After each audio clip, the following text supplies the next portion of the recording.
Alors, merci Philippe pour cette présentation. C'est sûr que l'enseignement, c'est avant tout une école de la curiosité.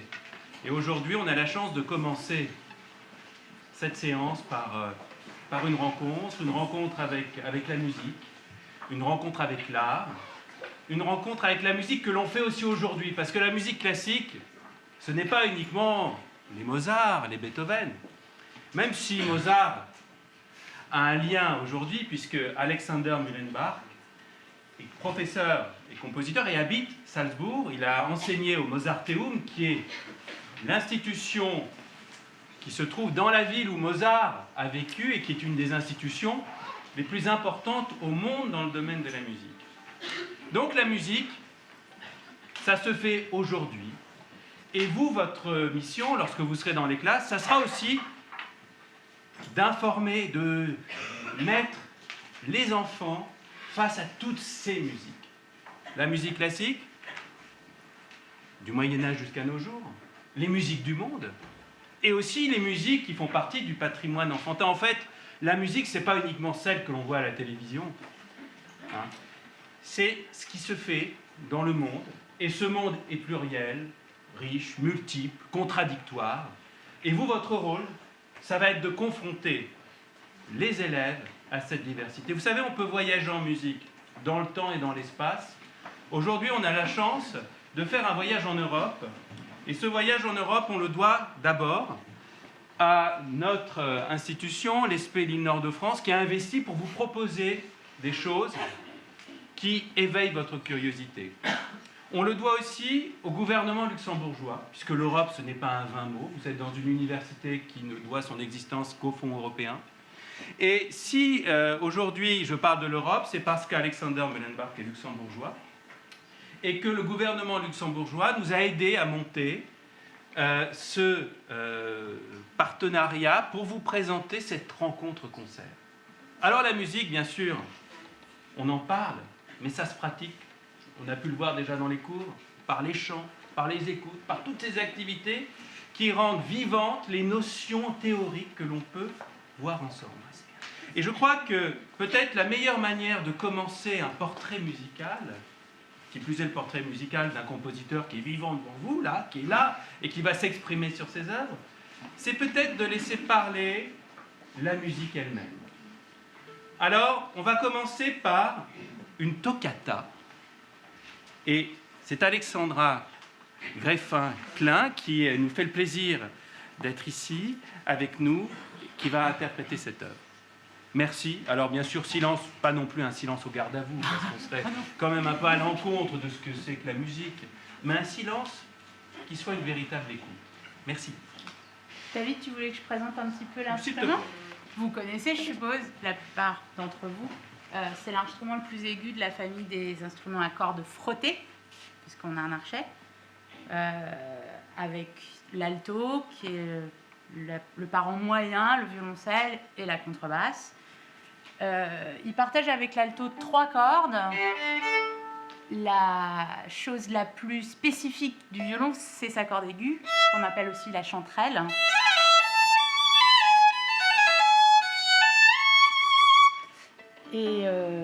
Et voilà.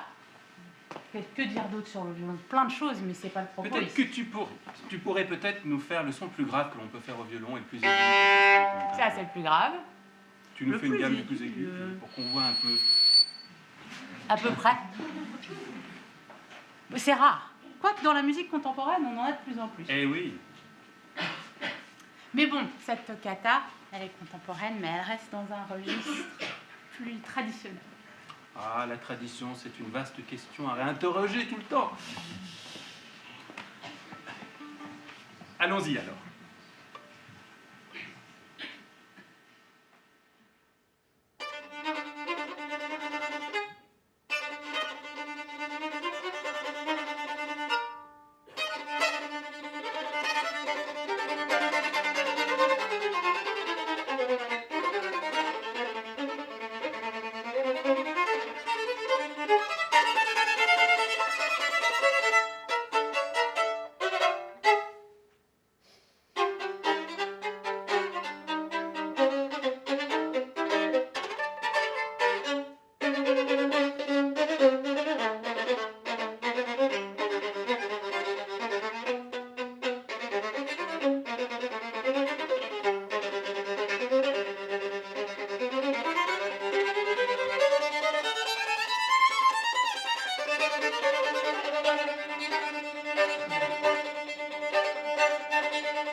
Là, on est sur une œuvre rythmique qui est dans l'énergie, qui est dans le contraste. Alors, Alexander, comment vous avez... Enfin, qu'est-ce qui a motivé cette écriture, cette toccata qu'on vient d'entendre? Ah oui, hein, c'est pas facile, hein, Oui. pas facile de résumer tout ça. D'abord, je voudrais que vous m'excusiez pour mon accent un petit peu étranger, n'est-ce pas? Voilà. J'espère que vous comprendrez quand même. En fait, il faut dire que cette œuvre-là, c'est le passage, c'est le mouvement médian d'une partita qui est à 3 mouvements et qui commence majestueusement, lentement.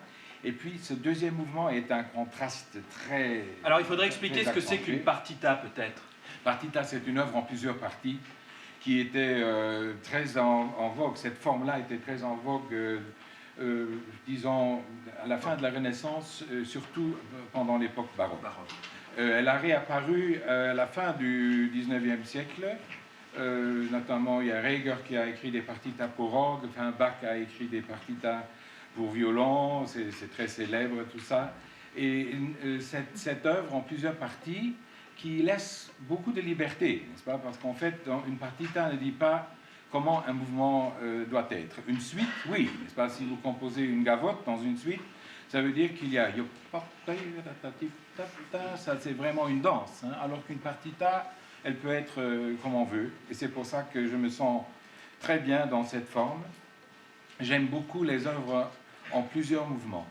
En fait, il y avait, je ne sais pas si vous êtes familier avec les œuvres des années 70, 80, ce qu'on appelle c'est réel, n'est-ce pas? Alors Ça, là, je crois que c'est des vocabulaires là que... Ça, vous pouvez oublier, mais je vous dis, c'était des tapis sonores, et c'était toujours en un mouvement. Il y avait des compositeurs qui faisaient des œuvres de 20 minutes, 30 minutes, 40 minutes. C'était toujours en un mouvement. On ne faisait plus des partitas, n'est-ce pas? Et alors ça avait c'est impressionnant, mais ça avait le grand désavantage qu'on mettait comme une espèce de pourri, on mettait tout dedans, et on ne trouvait pas une forme adéquate, la plupart du temps, n'est-ce pas? Là, on parle en fait de musique savante. Et c'est vrai que vous, votre quotidien d'auditeur, c'est avant tout, je dirais, la musique de la chanson, qui est souvent,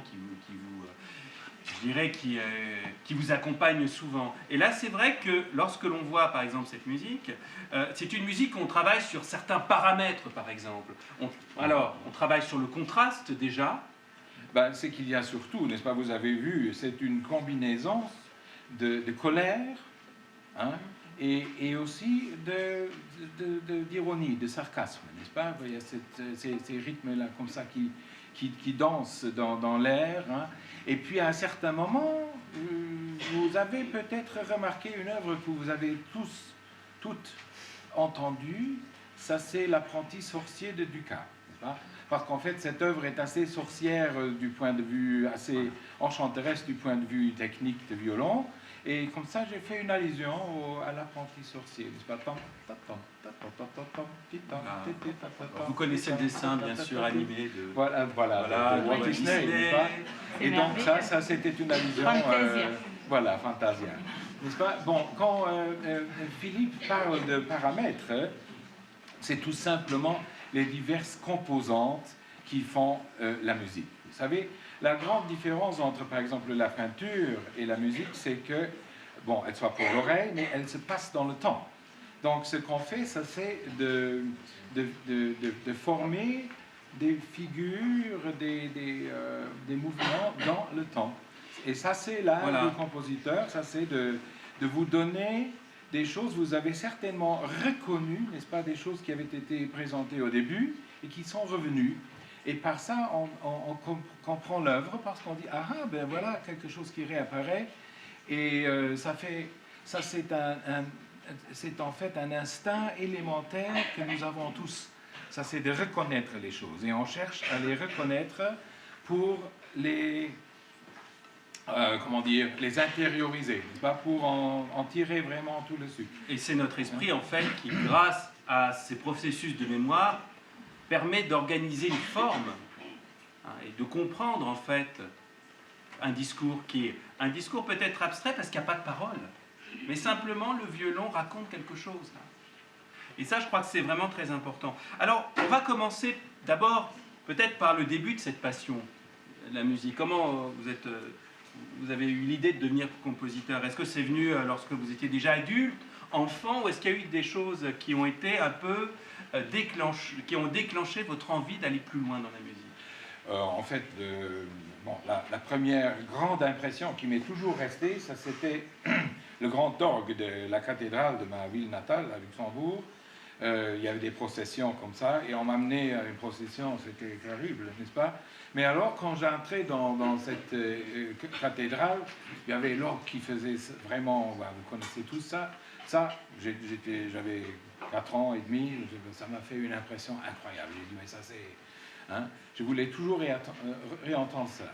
Et alors, j'avais un oncle qui jouait merveilleusement bien, vraiment, c'était un virtuose de l'accordéon. Et quand il est apparu la première fois chez nous à la maison, j'ai dit, ben, ça c'est comme l'orgue à la cathédrale, sauf que c'est plus petit, mais c'est un peu les mêmes sonorités. C'est vrai que l'orgue c'est un instrument avant aussi. Hein. Voilà. C'est un instrument avant. Donc, et alors, il a joué des tangos, des valses, des trucs comme ça. Et puis, à un certain moment, il dit, maintenant, je vais vous jouer une œuvre de ma propre composition. Oh, j'ai entendu pour la première fois le mot composition, hein, et alors il a joué quelque chose, et j'ai dit, bah, ça, je peux faire aussi, hein. Ça, c'est pas très difficile, hein. J'ai fait une valse, moi aussi, hein. J'avais 5 ans à ce moment-là, j'avais déjà un petit accordéon, qui était quand même pas mal, il avait quand même cette taille-là, et voilà, j'ai joué ça, j'ai même essayé de le noter, mais c'était... Je ne connaissais pas encore les tonalités, alors j'ai fait ça en Do majeur, mais puisque c'était en Fa dièse majeur, je mettais si si dièse, c'est complètement faux. Hein, mais c'était, voilà, hein, à 5 ans, il y avait Mozart qui savait plus que moi, mais les autres, en fait. Et donc, c'est comme ça que ce désir de faire de la musique, d'inventer de la musique, est né, et puis il m'a poursuivi toute la vie, hein, jusque maintenant. Alors, est-ce que ce désir a été relayé par l'école, justement? Oui, hein, dans le sens que, bon, quand on est à l'école primaire, comme ça, on dit, mais tu apportes ton accordéon et puis tu joues. Hein, et j'ai joué, j'ai dit, maintenant je vais vous jouer une composition de moi. Ah oui, c'est toi qui as fait, comme ça. Et puis bon, il n'y a quand même pas l'accordéon qui est resté. Hein, j'ai tout de suite appris le piano. Et puis on a trouvé que je jouais pas mal. Et alors on m'a poussé à aller beaucoup plus loin. À 13 ans, j'étais au Conservatoire de Paris. Et voilà, j'ai fait tout le cursus des études au Conservatoire de Paris. Et puis je suis devenu pianiste, mais en même temps, il y avait toujours cette carrière de compositeur. Alors ce qui est intéressant, c'est que là, on est sur le rapport, en fait, d'un enfant avec un instrument.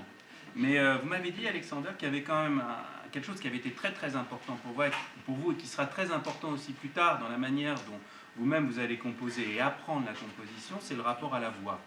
Et là, on est dans une pratique qui est une pratique collective et qui passe par l'écoute, c'est-à-dire quelque chose qui se rapproche de ce que vous allez devoir enseigner aux élèves. Hein. Alors, cette pratique de la voix, justement, elle s'est faite comment? En fait, il faut tout simplement voir que quand je mets maintenant, il y a des messieurs qui ont un do, qui sont des basses, qui fait la basse, qui a une voix normale. Vous avez n'importe quelle note, peut-être. Oui. Non, pas n'importe quelle note. Non. On va faire... Tous ceux qui trouvent qu'ils ont une voix de basse, font avec moi... Allez-y, oui. On n'entend rien, hein. Un peu plus fort. Oui. Allez-y, n'ayez pas peur, c'est beau, ça va être très beau, hein. Il y a moins de basses que d'aigus, hein, comme vous avez pu voir. Oui, mais ça se construit par le bas. Hein. C'est vrai.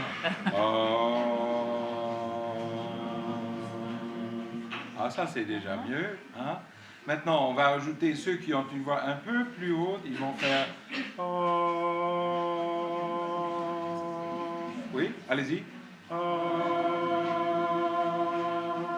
Alors, ensemble, le do et le sol.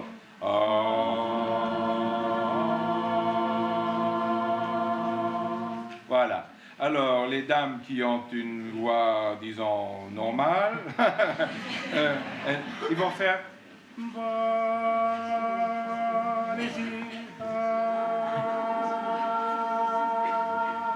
Et celles qui ont la voix haute font... Allez-y, oui. Oui, on va faire alors tous les 4 sons ensemble. Le do d'abord. Non. Après. Non.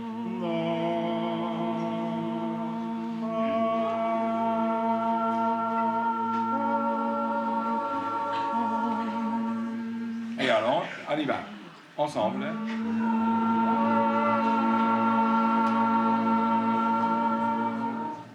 Hein, c'est beau, non? Hein? Encore une fois. Allez. Allez, maintenant on le sait. Maintenant on le sait, allons-y. Allez.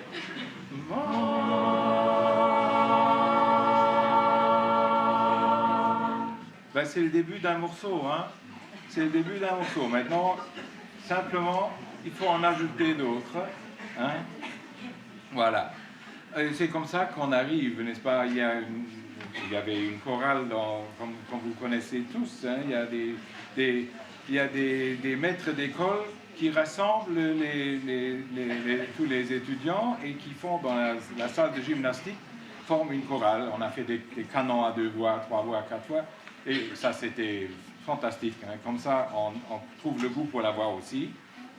Après, j'ai fait ce qu'on appelle de la co-répétition, c'est-à-dire j'ai travaillé avec des chanteurs, des chanteuses, j'ai fait des récitals avec, et comme ça, donc j'ai vraiment une affinité pour ça. Pourquoi Philippe en parle? David. Voilà. Il pourrait s'appeler Philippe, non? C'est vrai. Hein, c'est vrai. J'aimerais m'appeler Philippe. Un Malheureusement, effort, ça ne marche pas. Ok, hein, David, il en parle pour une bonne raison, parce que d'abord, le violon et les instruments à vent aussi, les instruments à cuivre, sont à une voix. C'est-à-dire, c'est seulement le piano, enfin, et il y a certains instruments, l'orgue, qui sont capables d'émettre plusieurs sons à la fois, donc qui sont des instruments harmoniques, tandis que le violon est un instrument essentiellement mélodique. Hein. Et alors, qui dit mélodie, dit chant, dans le sens qu'il y a une évolution d'une phrase, quand on parle, on fait la même chose quand on compose. On remplace la voix par le son, simplement. Quand je dis êtes-vous content de l'après-midi? Et donc vous avez une mélodie, vous voyez? Et donc c'est le chant mélodique est très très large. Il peut aller de comme des balles de ping-pong jusqu'à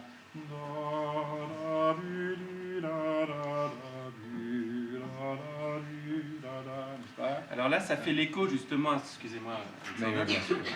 en fait, au paysage sonore que l'on peut prendre en prenant des bruits en fait du quotidien qu'on peut remettre en forme grâce justement aux outils qu'on a dans nos classes, Audacity entre autres, outils gratuits, à une musique qui soit plus clairement identifiée comme une musique.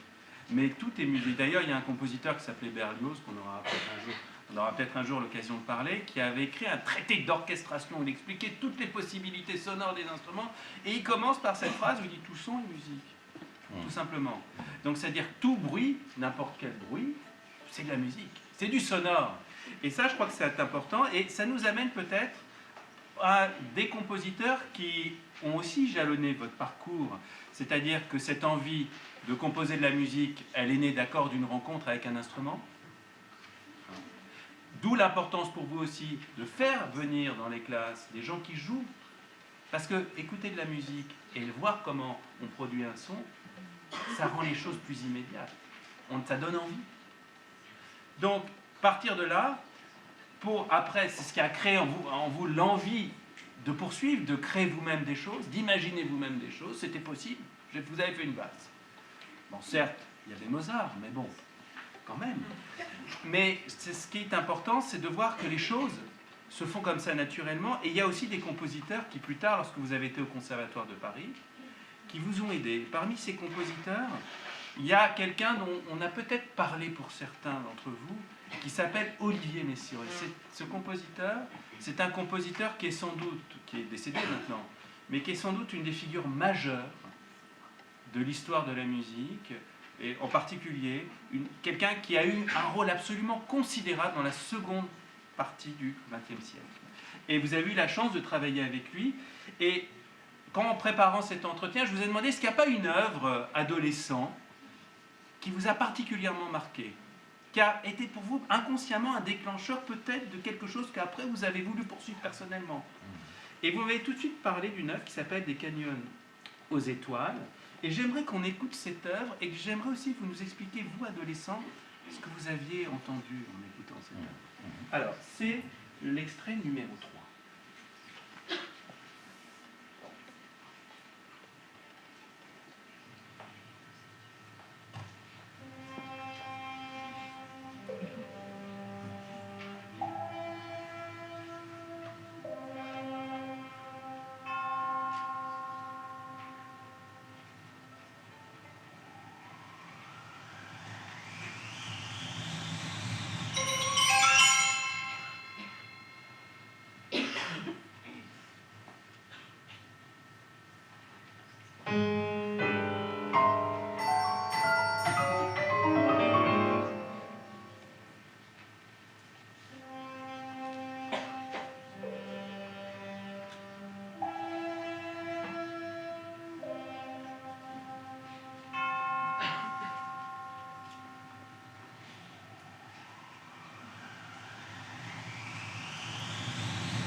peut-être façon un peu brutale.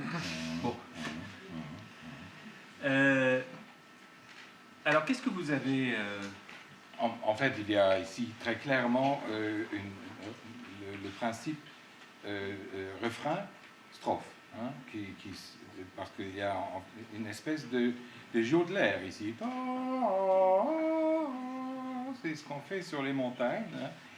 Et ce qui est étonnant ici, c'est qu'un compositeur, la commission, allie les choses les plus simples, les plus évidentes, comme cet accord de Do majeur, et puis il y a ce chant d'oiseau qui est très complexe et qui n'a pas une tonalité très claire, et donc c'est vraiment d'un côté, il conserve la tradition depuis le début de la musique polyphonique, n'est-ce pas, occidentale, avec des recherches du XXe siècle, hein, en traduisant des oiseaux, des chants d'oiseaux par un piano. Hein. Donc vraiment, ça c'est quelque chose qui ne s'est pas fait auparavant. Il y a beaucoup d'oiseaux dans la musique, Rameau, etc. Clément Jeannequin, vous vous rappelez Jeannequin, voilà, le chant des oiseaux, tout ça. Mais ici, c'est vraiment pour la première fois qu'on n'imite pas de façon... C'est vraiment noté, hein, note contre note, et puis harmonisé. Mais en fait, là où je voulais en venir, ça c'est justement ne pas perdre, ça traverse toute mon œuvre, ne pas perdre l'or, hein, qui consiste à employer le matériel d'or, donc les accords traditionnels, n'est-ce pas, et toujours les ayant présents, mais par-delà, avancer dans la recherche de sons, de combinaisons plus hardies, de combinaisons qui expriment les moindres méandres de notre inconscient et de nos sentiments, en fait. Et ça, c'est très intéressant ce que vous venez de dire là, parce qu'il y a une forme de superposition, en fait, d'éléments qui n'ont pas lieu de se retrouver, en fait, dans une pièce, et qui se superposent, et qui créent ensemble un ensemble, quelque chose un peu intemporel. Est-ce que c'est quelque chose d'ancien, de moderne? Non, c'est simplement de la musique. Et je crois que cette idée, ce rapport que vous avez avec le passé aussi, et le présent, mélangés tous les deux ensemble, c'est quelque chose qu'on retrouve beaucoup, beaucoup dans votre musique. Alors, comme la musique, c'est avant tout du silence, orchestré, on va faire écouter un petit passage d'orgue. Cet orgue, sans doute, qui doit être une réminiscence de l'orgue d'enfant. Mais ce qui m'a intéressé, justement, dans cet orgue, c'est que vous ne l'utilisez pas du tout dans l'image qu'on a habituellement d'un orgue. Instrument vénérable, lié, très connoté à un moment de la vie. Et là, vous l'avez utilisé dans un contexte qui transforme complètement. Alors, on va écouter l'extrait numéro 2, tout le début uniquement, le tout début.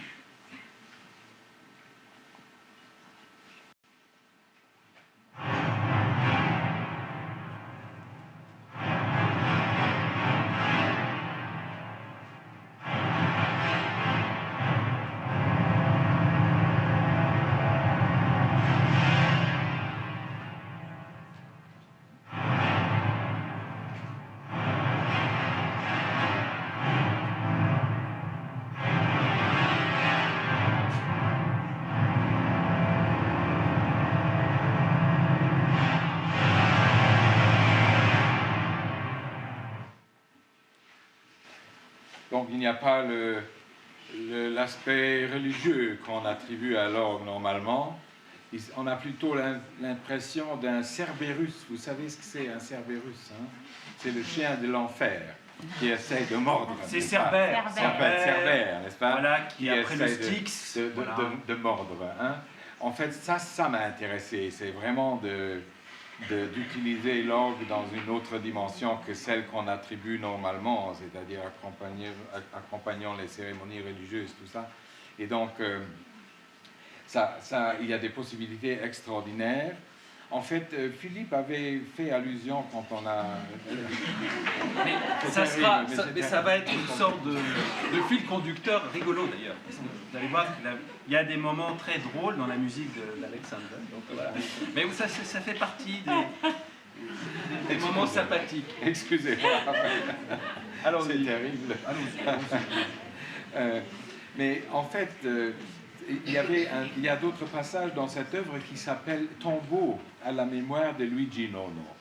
Et il y a un passage qui s'appelle Stalactite, où on a vraiment l'impression qu'on est dans une caverne et où il y a des gouttes comme ça qui représentent le temps qui s'écoule, le temps qui va vers la mort. En fait, c'est ce temps suspendu. Hein. Et ça, c'est des choses qui nous occupent, je dis nous les compositeurs, parce que je ne suis pas seul à explorer toujours les trois choses principales, n'est-ce pas? C'est la vie, la mort et l'amour. Hein. Ça, c'est les trois grandes préoccupations de nous tous, nous toutes. Mais les musiciens, les compositeurs, ils travaillent à ça. Hein. Vraiment rendre toutes nos craintes, nos espoirs, nos amours, tout ça, par des sons. Et est-ce qu'Olivier Messiaen, justement, dans ses cours, en parlait de ça? Moi, il était surtout, en fait, il parlait surtout de l'analyse. Il analysait des œuvres comme Don Juan de Mozart, l'opéra, le Sacre du printemps, de Stravinsky, hein, voilà, et le concerto de Bartók, des œuvres définies comme aussi Reflets dans l'eau de Debussy, qu'il transformait en accords propres. Il prenait des passages de Debussy, il ajoutait des notes, et subitement on entendait du Messiaen. Donc ça, c'était vraiment clé pour moi. Il y a d'ailleurs une chose que vous devriez, en fait vous devriez non, mais vous pourriez lire, ça c'est Technique de mon langage musical. En fait, c'est un traité où il a vraiment exposé sa propre manière de penser la musique. Et je trouve ça essentiel pour un compositeur de se mettre à penser, non seulement à écrire impulsivement, mais à penser vraiment tous les moyens qu'il veut employer. Vraiment, qu'est-ce qu'il y a une mélodie? C'est quoi, en fait? Hein? Qu'est-ce que c'est? Hein? Ça peut être l'aboiement d'un chien. Hein? Ça peut être un tramway qui passe dans les hauteurs, change... ou une ambulance, ou ça peut être un chant d'oiseau, n'est-ce pas? Il y a un chant chant large, d'une mélodie. Hein. Et puis, la coïncidence de plusieurs sons, quelles sont les possibilités et qu'est-ce que ça évoque en moi, n'est-ce pas? Quand on a fait notre accord de Do majeur, qu'est-ce que vous avez ressenti? Ça, c'est très intéressant. Hein. Maintenant, si on faisait un autre accord, qu'est-ce que vous ressentiriez? C'est ça, finalement, le métier de compositeur. Et d'ailleurs, il y a un lien avec le métier d'enseignant, parce que lorsque vous êtes en classe, vous avez aussi une démarche réflexive après, de savoir, tiens, comment je peux reproduire ça? Comment je peux aussi prendre du recul par rapport à ce que j'ai fait? Exactement. Et cette chose-là, elle est transposable. Vous voyez qu'en fait, il y a beaucoup de liens entre des activités de création et ce que vous faites.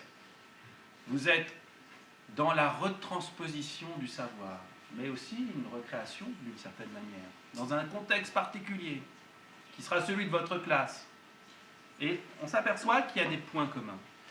Moi, ce qui m'a intéressé, ça sera peut-être ce qui nous permettra de faire le lien avec la prochaine œuvre que l'on va entendre, c'est que tout à l'heure, vous nous avez dit, tiens, Messiaen, qui était un compositeur d'une génération différente, jouant Debussy, qui était un compositeur français du début du XXe siècle, qui est mort en 1918, eh bien, dès qu'il prenait un petit bout, un petit passage, et qu'il le transformait lui-même, ça devenait plus du Debussy, ça devenait du Messiaen.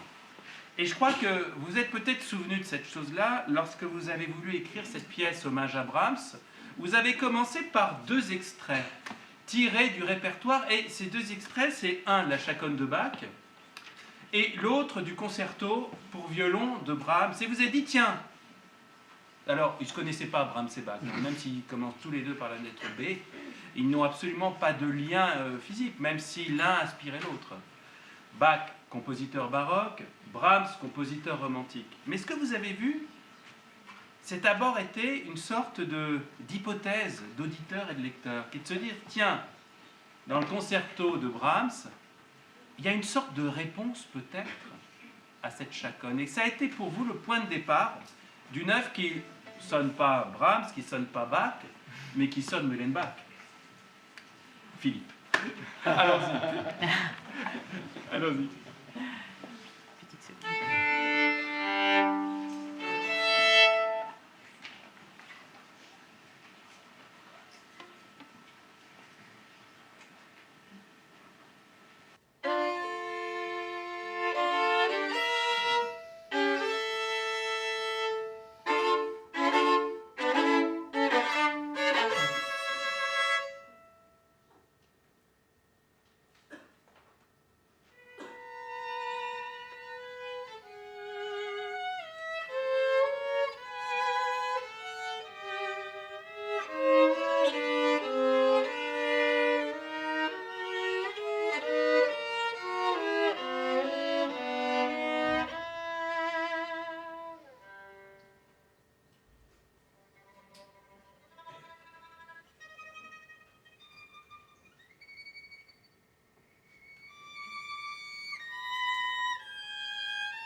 Alors là, on a entendu aussi des techniques d'utilisation du violon vraiment très très variées qui donnent des climats complètement différents. Vous avez vu que Alexandra pinçait l'accord par moment. Ah, Pour le PIDS. les pids. Comme une guitare en fait. Voilà, il y avait des trémolos aussi.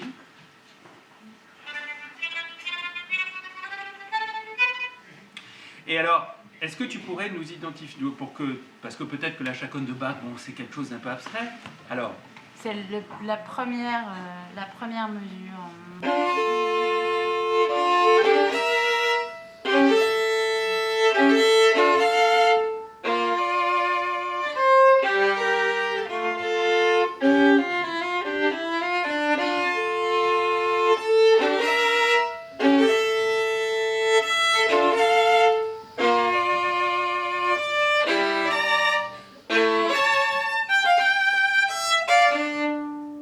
et Brahms. Ça, c'est moins dans mon répertoire. Alors, ça fait quoi déjà le Brahms?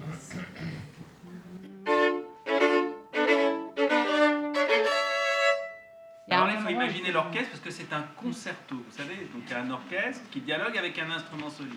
Et là, complètement dans un autre contexte, on a vu que tous ces éléments-là qu'on a entendus, ils sont complètement réorganisés, réinterprétés. Et il y a plein d'autres musiques qui fait qu'on ne les reconnaît plus. Il y a une cohérence dans cette œuvre. Alors c'est une œuvre magnifique. Et c'était une commande. Il y a un concours Brahms au lac de Pörtschach, le Wörthersee en Autriche.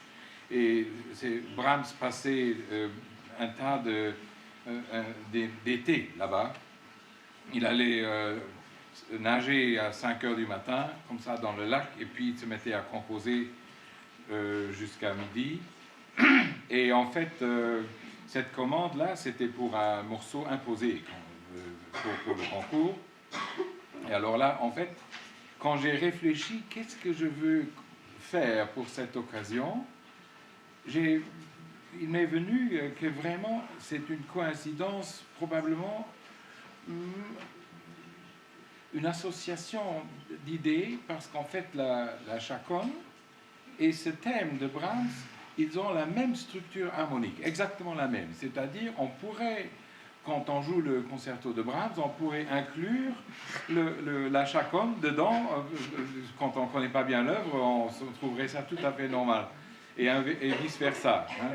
Et en fait, ça m'a donné le départ.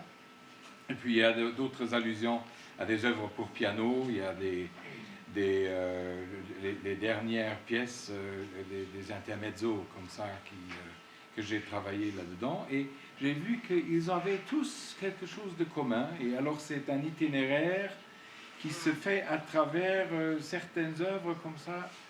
C'est comme notre cerveau fonctionne, c'est-à-dire fonctionne par association, et on pense à un tas d'idées aussi qui ne sont pas musicales. Hein. Il y a une œuvre fascinante, si jamais vous la trouvez, achetez-la et écoutez-la, ça c'est Sinfonia de Luciano Berio.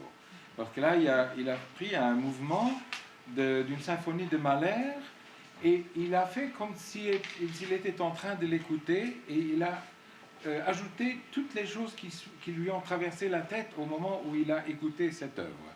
Et donc, ça c'est incroyable, les connotations aussi littéraires qu'il a fait avec cette musique de Mahler, des connotations qui n'ont rien à voir, hein, mais qui étaient là. Il a cité des philosophes, etc. C'est comme ça qu'il y a tout un univers cosmique, n'est-ce pas, qui naît quand on compose quelque chose.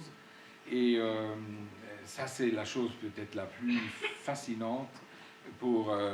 Si vous écrivez un roman, c'est la même chose, n'est-ce pas? Qu'est-ce qui vous traverse par la tête, hein, où il y en a certainement entre vous qui font des poésies, ou même quand vous écrivez une lettre à votre oncle ou à votre tante, il y a tout un tas de choses qui vous traversent. Hein. Et si on les suit, hein, si on ne les met pas de côté, mais si on les suit, ben, ça donne un univers tout à fait riche, beaucoup plus riche que si on poursuit simplement la ligne, n'est-ce pas? Voilà, ça c'est très important pour un compositeur, mais pour tout le monde. Alors, David. je crois qu'on va maintenant commencer par cet instrument qui est là, qu'on va utiliser, parce que vous allez nous jouer une pièce qui est intéressante parce qu'on a vu qu'il y avait dans votre univers tout un travail sur la musique classique s'il vous plaît, je sais que l'écoute c'est quelque chose de difficile, ça se travaille. On demande aussi aux enfants d'être attentifs, alors on ne peut pas être crédible si soi-même on n'est pas tout à fait. Donc, on a eu quelque chose là, on a vu comment vous travaillez avec justement la musique classique, mais moi je me rappelle ce que vous nous avez dit tout à l'heure avec l'accordéon, et j'arrive quand même, je me mets en liaison avec ce que vous allez nous jouer maintenant, parce que vous allez nous jouer un tango, et vous savez que le tango c'est une musique argentine et qui utilise surtout un instrument qui s'appelle le bandoneon. Et le bandoneon c'est un instrument qui a un rapport quand même avec l'accordéon. Et alors peut-être qu'il y a aussi là une influence, je dirais une réutilisation d'un autre patrimoine musical, qui est un patrimoine de la musique plus populaire, que vous avez réinterprété pour en faire complètement autre chose, et vous allez nous jouer cette musique. Avant, il faudrait encore dire que c'est un ami pianiste qui m'a fait la commande. C'est Aquiles de Levigne, qui est un pianiste chilien de grande renommée, et qui faisait un compact disque avec des tangos de diverses époques, n'est-ce pas? Et qui disait, il me manque une pièce d'aujourd'hui, est-ce que tu peux me composer un tango? Et là, ce que David vient de dire, pour moi c'était très facile de faire ça, parce que j'avais l'expérience dès ma jeunesse. Et bon, voilà le résultat, ça s'appelle Amor y Muerte, hein? Donc vraiment les choses très sérieuses, hein?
Donc c'est très sauvage. Hein.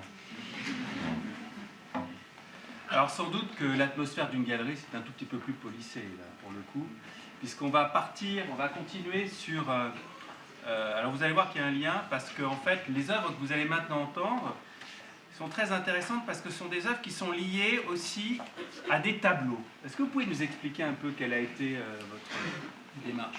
En fait, il y a l'épouse d'un galériste qui m'a dit mon mari aura 60 ans, est-ce que tu peux nous écrire une pièce? J'ai dit combien de temps? Ben, c'est dans une semaine. Ah oui, donc et alors quand elle m'a parlé, c'est très souvent comme ça quand on a, c'est comme ça qu'une œuvre naît. Quand on me parlait, j'entendais déjà comme un flash, j'avais déjà l'idée, hein, j'avais déjà la musique devant moi. Et alors j'ai compté faire une œuvre qui s'appelle Art Gallery et qui est donc une suite de 7 portraits sur des peintres contemporains. Hein. Et alors on va faire maintenant ceci, Alexandra va jouer 5 de ces peintres. Je vais vous dire les noms, mais pas dans le bon ordre. Et comme ça, vous pouvez penser un petit peu qu'est-ce que ça pourrait, quelle musique pourrait coïncider avec quel peintre. Je ne sais pas si vous les connaissez tous, mais il y a en tout cas, il y a Picasso, il y a un peintre assez célèbre qui s'appelle Hundertwasser. Je ne sais pas si vous le connaissez. Je dirais c'est végétal. Quand c'est végétal, pour moi, ça veut dire qu'il y a du vert et il y a du rouge. Et il fait des spirales, en fait, très souvent. Et la spirale est une chose pour lui qui est très, très importante. Elle est très importante dans la nature, n'est-ce pas? Il y a des fleurs qui s'ouvrent en spirale, comment ça s'appelle? Un farm, n'est-ce pas? Ils s'ouvrent comme ça. Et puis, il y a un peintre, vous connaissez certainement, ça c'est Victor Vasarely, qui a mis la peinture cinétique, n'est-ce pas, ou kinétique. Donc, quand vous regardez une œuvre comme ça, elle est très géométrique et elle commence à vibrer parce qu'il y a des répétitions comme ça qui vous font qu'elle commence à bouger, cette peinture. Ça, c'est Victor Vasarely. Et puis, il y a... il y a Andy Warhol. Hein, vous connaissez Andy Warhol, certainement. Surtout, il y a les Campbell, là, vous savez, et Marilyn Monroe, là, qui est en plusieurs... toujours la même figure, mais transposée, pourrait-on dire. Hein. Picasso. Et alors, il y a Picasso, on a déjà évoqué, et il y a Vassily Kandinsky, bien sûr, archi connu. Et il y avait plusieurs périodes dans Kandinsky. Moi, ce qui m'intéressait le plus, c'est la dernière période, c'est cette période où il y a des figures dans l'espace. Comme ça, vous avez un trait, un autre trait qui traverse. Il y a une petite planète, et puis il y a un serpent, enfin, des choses comme ça, isolées dans l'espace. Voilà les 5, mais ce n'est pas dans le bon ordre. Vous devez trouver le bon ordre. Et il y a aussi quelque chose d'amusant, justement, que vous avez utilisé. Vous avez utilisé quelque chose qui est lié au domaine de l'enfance et de la classe, mais que vous allez entendre complètement transformé dans un autre complexe. Qui est important pour ce peintre. Pour ce peintre. Très, très important. Une petite requête. Certaines de ces 5 œuvres sont extrêmement difficiles. Si vous pouviez vraiment essayer de faire un vrai silence, parce que ça attrape mon attention. C'est très compliqué de jouer avec des chuchotements qui se baladent. Merci à l'avance de votre compréhension.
numéro 2.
Numéro 3.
peut-être donner les réponses ou...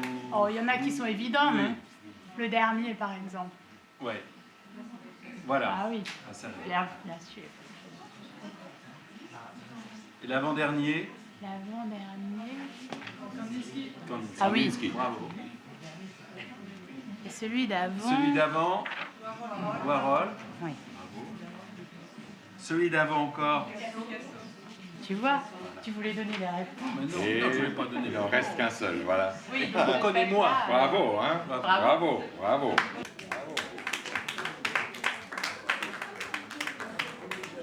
Très bien. Ah, et il y a le petit thème enfantin Alors, le petit thème enfantin. que j'ai raté un peu. Alors ah, voilà. Au milieu du Picasso. Et on avait parlé justement, pour parler de malheur, avec Frère Jacques, qui dans un autre contexte avait, Ouais, c'est beau ça. ouais, voilà, en mineur complètement, avec une autre intention, une autre émotion, a réussi à utiliser ce thème pour faire quelque chose de complètement différent aussi. Alors ça nous amène sans doute à la partie maintenant enseignement. Comment on enseigne la composition? Parce que ça peut nous intéresser. Alors, En fait, je vous ai déjà renseigné un petit peu, hein, sans que vous le ressentiez. En fait, ce qu'il faut faire, ça c'est d'abord de commencer par le plus simple. Quand vous inventez, vous chantez simplement, sans y penser, vous chantez. Il y aurait quelqu'un qui enregistre et vous écoutez ça et puis vous le notez. Hein. Comme ça, vous aurez un début de composition. Probablement, vous avez l'une ou l'autre, l'un et l'autre. Vous avez déjà essayé de faire ça. Il y en a peut-être qui composent parmi vous des chansons pour les enfants, tout ça. Ben, c'est comme ça, n'est-ce pas? Et alors, ce qui vient, c'est d'avoir l'envie d'aller plus loin, c'est-à-dire de faire des œuvres plus grandes. Et alors, en fait, ce qu'il faut faire, ça, c'est de voir sur quoi je me base. Par exemple, quand je chante inconsciemment, sur quoi je me base. Il est fort probable qu'on se base sur des réflexes qu'on a eus, n'est-ce pas? Sur des réflexes éduqués, pourrait-on dire. C'est-à-dire on adopte soit un majeur, tonalité majeure, soit une tonalité mineure. Vous connaissez tous. Le majeur, c'est plus réjouissant, le mineur, c'est plus triste, n'est-ce pas? Comme ça. Mais alors, il y a d'autres possibilités, bien sûr. Il y a d'autres possibilités de faire des gammes. Bon, il y avait les grégoriens qui s'est... Ou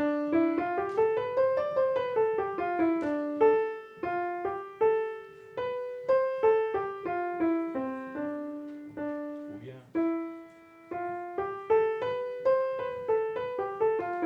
Hein, vous connaissez l'espagnol, hein?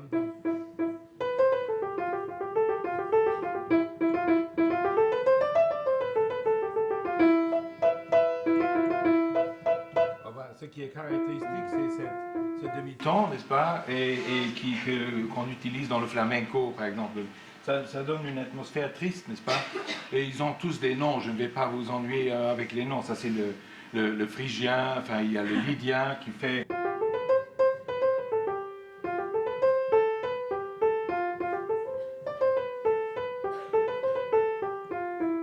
Ou le mixolydien.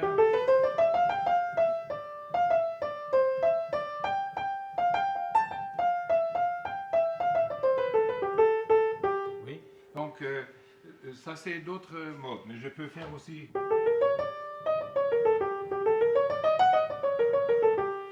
ou bien...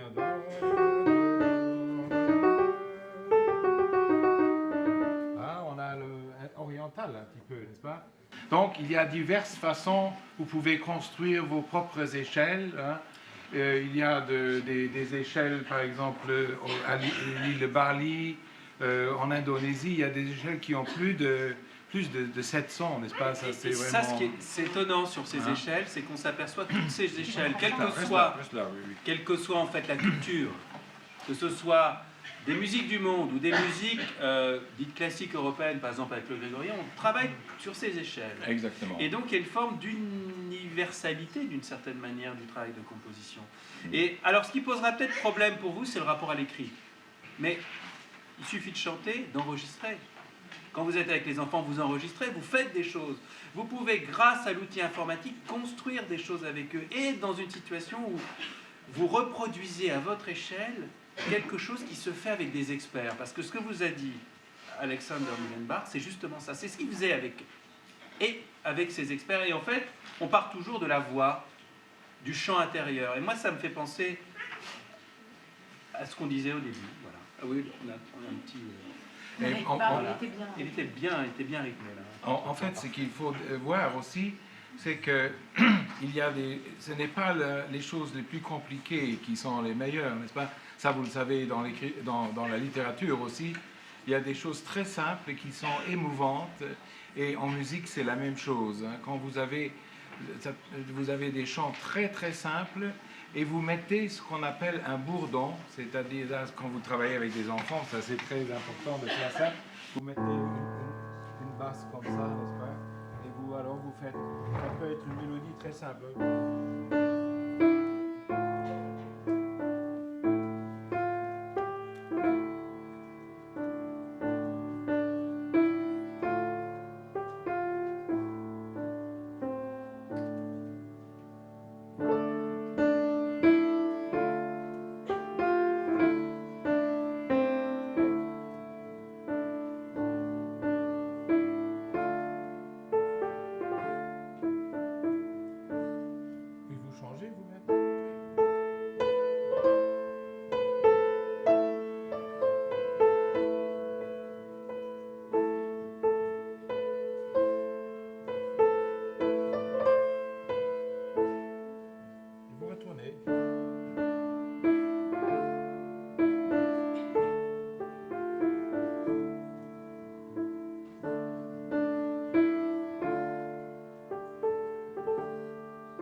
Très simple et très émouvant.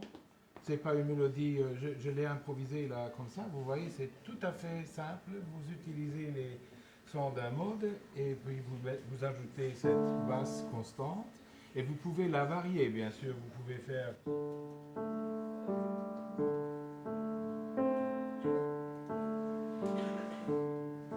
pouvez faire...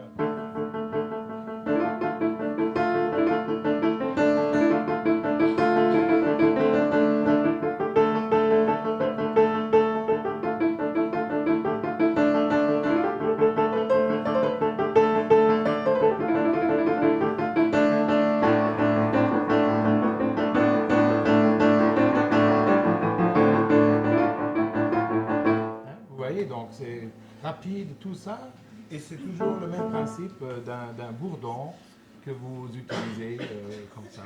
Et alors, pour développer, il y a les intervalles qui sont très importants. Qu'est-ce que ça fait en moi quand je fais...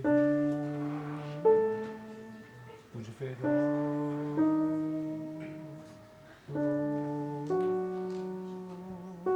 Et alors, la valeur émotionnelle des intervalles, c'est ça qui intéresse bien sûr la composition aussi, parce que c'est là que vous pouvez propager, n'est-ce pas, l'émotion de ça. Bien sûr, c'est...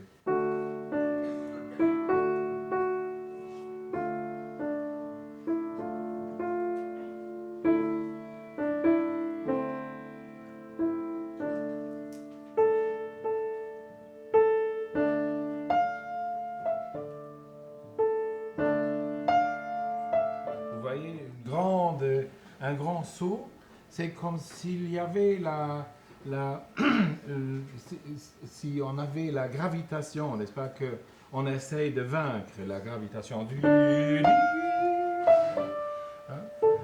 En fait, on n'admire pas un ténor pour la beauté des sons aigus, mais parce qu'il fait si bien, il transcende la gravitation, en fait, n'est-ce pas? Parce qu'en soi, le son n'est pas tellement beau. Quand un ténor crie un do ou un ré en haut, mais ce qu'on admire, c'est qu'il soit capable de le faire, en fait, n'est-ce pas? Ça, je crois que c'est la qualité essentielle de notre admiration, c'est qu'il soit capable de vaincre la gravitation. Et donc, en fait, de fil en aiguille, on arrive à construire des mélodies plus longues parce qu'on se dit, ben voilà, je vais retourner à ça. On avait dit dans mes sciences strophe, refrain, strophe, etc. Alors comme ça, on construit des choses plus longues. Et puis on utilise un poème, par exemple. Alors là, on distribue les accents. Il faut toujours choisir une mesure aussi, n'est-ce pas? Et donc, il y a un tas de choses. On peut apprendre la composition, tout comme on peut apprendre tout. On peut apprendre le football, on peut apprendre la géographie. Il y a bien sûr jusqu'où veut-on aller, hein? Ça, c'est une question de développement de personnel. Qu'est-ce que vraiment je veux faire? Qu'est-ce que vraiment je veux transmettre? Mais chacun peut apprendre jusqu'à un certain degré à composer pour un certain instrument. Si vous jouez le piano, ben, amusez-vous à inventer des petits morceaux. Il n'y a rien de tel. Hein. Écouter, c'est bien, mais produire, c'est toujours ce qu'il y a de plus important. Et pour les enfants également, pensez-y. Hein, c'est primordial, c'est créer les choses. Il faut les créer. Voilà. Il faut créer son monde, finalement. Et ça, c'est intéressant. Votre monde, le mien, la confrontation, l'interpénétration des mondes. Ça, c'est très bien.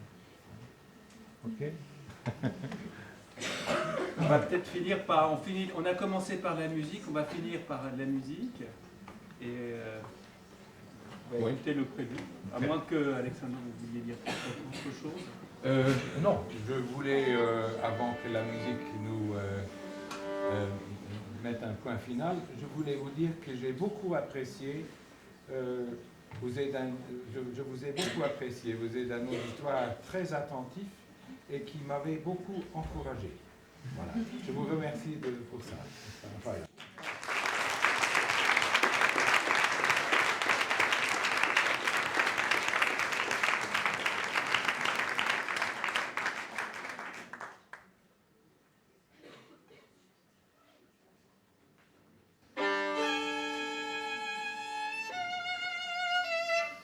Thank you.